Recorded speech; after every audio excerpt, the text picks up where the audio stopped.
গাড়িটা ঝোলাম এমনি ফেলে গেলাম। পড়ে যাওয়ার কারণ দেখেন কি কাদা, দেখেন যে পরিমাণ কাদা, ভিড়ে কাদা। মানে আমি তো দোকানতে স্টার্ট করে এসে মনে করেন যে 10 কিলো স্পিডে নেই আমার গাড়িটা। 10 টাকা আমি ঘুরাইছি এমনি।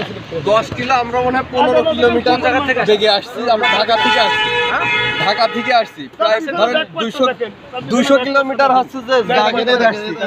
এই দেখেন অবস্থা, দেখেন পুড়ে তো এদের বাইকটাই গিয়ে দেখেন অবস্থা দেখেন। মাটিটা দেখেন কি অবস্থা, এইরকম পরিবেশে দেখেন পড়ে গেলেই মাথা ফেটে যায়।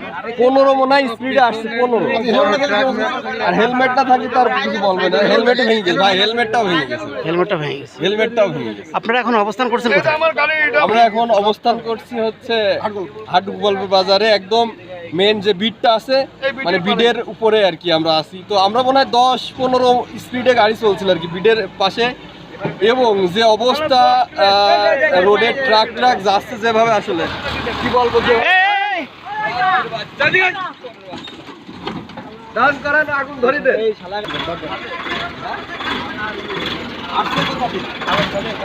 আসছে কোথা থেকে আর যাচ্ছে কোথায়? কাটাচ্ছে কিটা, মাটি কাটাচ্ছে কিটা? মালিকের নাম তো জানি না। বিআরবি ওই যে নজিরটা কি উনি? আপনি যেখান থেকে কাটাচ্ছেন রাউতলার দিকে আলমখালি বাজার ওখান থেকে। ওই যে কাটাইশের নাম জানেন? আমি আর প্রথম নাম্বার আছে না, নাম্বার না। হ্যাঁ, আমি আজ প্রথম বদলে যাই। আচ্ছা যান।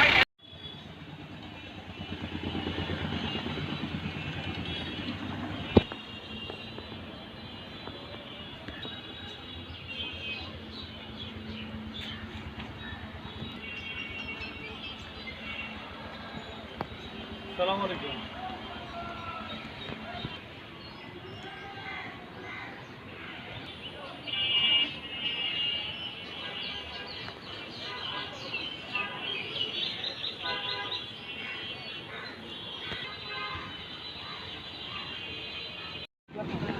দেখি কি অবস্থা। লাগেছে না? গাড়ি আসছে তাহলে কি অবস্থা? কাকা আপনার কেটেছে নাকি কোথাও? তা তো পড়ে যায় ইয়ে গাড়ি নিয়ে রাখো।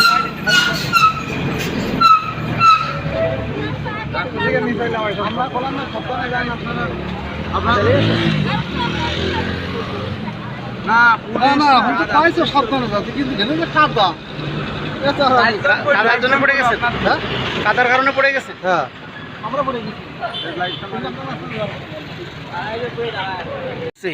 পরে রাস্তায় যে আপনি পড়ে গেলেন, কাকা কি করা উচিত? যদি এই জায়গা পাওয়া যেত তাহলে আজকে কি করা উচিত সরাসরি দেখা যায়।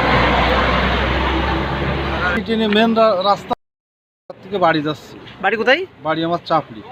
আচ্ছা আচ্ছা, এখানে পড়ে গেলেন এই কাদার কারণে? হ্যাঁ, শুকনো রাস্তায় পড়ে যাচ্ছেন, পরে দেখছেন কাদা। কাদার কারণে। আপনি আর কে ছিলেন? কাকি ছিল? হ্যাঁ। আপনার স্বামী স্ত্রী দুজনে পড়ে গেছে এবং কেটে গেছে আপনার? হ্যাঁ, কেটেছি। পা কেটে গেছে।